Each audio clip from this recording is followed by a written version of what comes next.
Selanjutnya, nah ini keterangan dengan CASE. Yang pertama self awareness, apa yang sedang aku rasakan. Setelah itu self management, bagaimana aku meresponnya. Nomor 3 social awareness, mengetahui bagaimana perasaan mereka.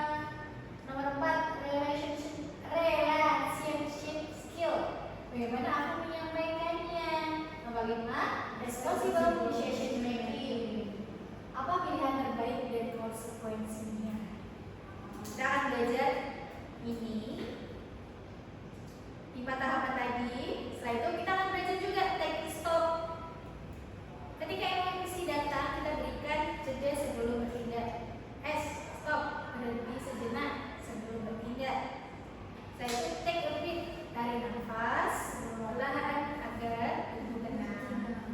Setelah itu observe, amati apa yang dirasakan dan dipikirkan. P, proses, pilih tindakan yang paling tepat. Ini juga dapat ingat, aku tidak harus langsung bereaksi.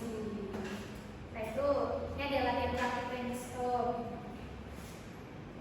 Kamu mendapat pesan dari teman yang membuatmu sangat kesal. Apa reaksi spontan yang muncul? Membalas kasar, mengetik panjang, mengabaikan. Ketika kita menggunakan kata stop. Stop.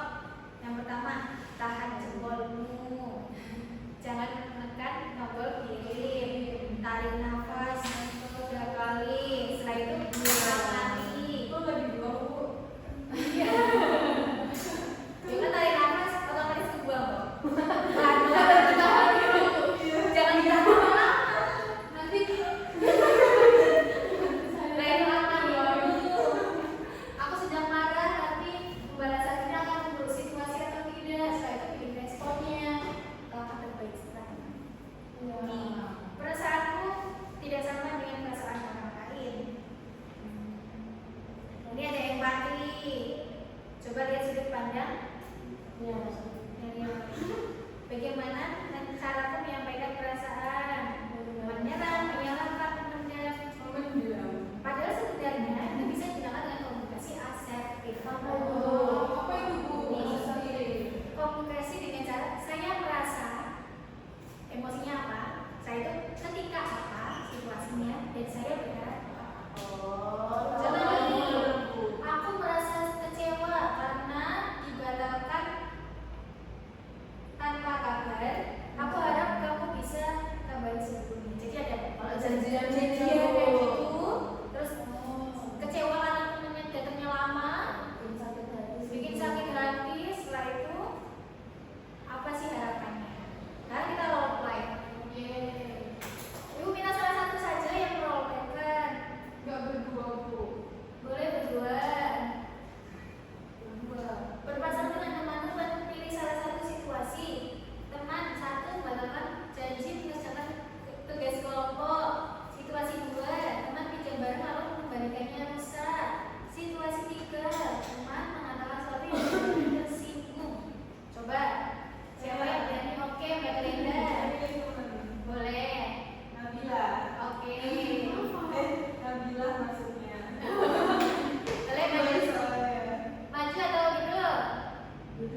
Wabillahi taufiq wal hidayah.